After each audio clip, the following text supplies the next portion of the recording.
మొన్నట్ల ఒక ఆయన కారుకు అంత్యక్రియలు చేసిండనే వార్తేసినాం. యాదుకున్నదా? ఇననోళ్ళు ఉంటే ఇప్పుడు ఇనుండ్రి. ఒక కార్ అంటే ఇష్టం.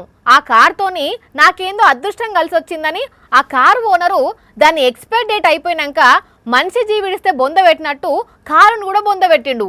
అప్పుడు ఆ వార్త చూసే చాలా మంది షాక్ అయినరంటే ఈడొక ఆయన కూడా ఓ తార్ కారును బొంద పెడుతున్నాడు. ఓష్ని ఇదెక్కడి కథ? పాత కారును బొంద పెడితే వాళ్ళు పట్టించుకోరు కానీ కొత్త కారు అది కూడా తారు మళ్ళా లక్షల రూపాయలు పెట్టినాలే. అట్లాంటి ఈ కారుని ఎందుకు బొంద పెడుతున్నాడు ఈయన అంటే పిచ్చుల్లా పిచ్చి రీల్స్ పిచ్చి.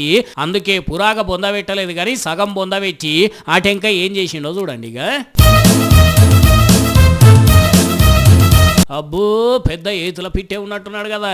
అంటే ఈ కారును బొందల పెట్టి సగం మచ్చి ఊడిపినా ఎగ్గుకొస్తుందనా, లేకుంటే నా అంత తోపు డ్రైవింగ్ ఎవ్వరికి రాదు అని చెప్పేది అందుకు ఇట్లా చేసిండో గానీ ఇగో ఇట్లా బొందలకెంచి రోడ్ ఎక్కిచ్చిండు చూడండి. దాని మీద కూడా మట్టి ఎట్లున్నదో. అయినా అంత మంచిగానే ఉన్నది కానీ మరి ఆ బొందల నుంచి మీదికి ఎక్కిచ్చే వీడియో ఎందుకు పెట్టలేదు అంటే చీటింగ్ చేయవచ్చు నువ్వు, ఏమో ఎవరికి ఎరుక, అందుకే వీడియో పెట్టలేదు. ఇక ఈ మోతెవరి కథ ఇట్లుంటే మన హైదరాబాద్లో బండ్లు పట్టుకొని కొందరు పోరళ్ళు ఏం చేస్తున్నారో చూడండి.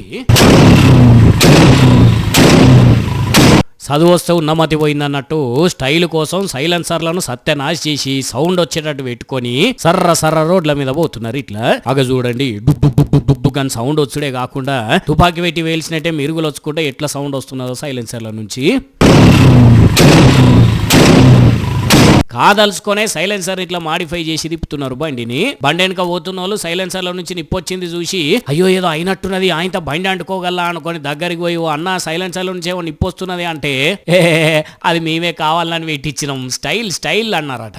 ఓరిల సోకుల గిదాలుగా అనుకొని వీడియో తీసి ఇంటర్నెట్ లో పెట్టేసరికి ఇరుగ తిరుగుతున్నది. ఇప్పుడు అరే ఇప్పటికే గాలి కాలుష్యం అవుతున్నదిరా అయ్యా అంటే దానికి తోడు శబ్ద కాలుష్యం ఒకటి. ఇట్లాంటి బండ్లకు ఉత్తగా ఫైన్ లేసుడు కాదు, ఆ బండిని మొత్తానికే సీజ్ చేసి మళ్ళీ ఇవ్వకుండా ఆ బండి నడిపేటోడు వెనక మరలా కూర్చున్నోని డ్రైవింగ్ లైసెన్సులు జీవితాంతం రద్దు చేస్తే గానీ బుద్ధి వస్తుంది. మళ్ళీ ఇద్దరు కాదు బండి మీద ముగ్గురు ఉన్నట్టున్నారు. ట్రిపుల్ రైడింగ్ ఒకటి ఇంక ఇళ్ళ మోకాలకు బాగానే అందుకుంటున్నారు. ఇప్పుడు పబ్లిక్ కూడా కామెంట్లలో ఇళ్ళను మరి అందుకో రాను.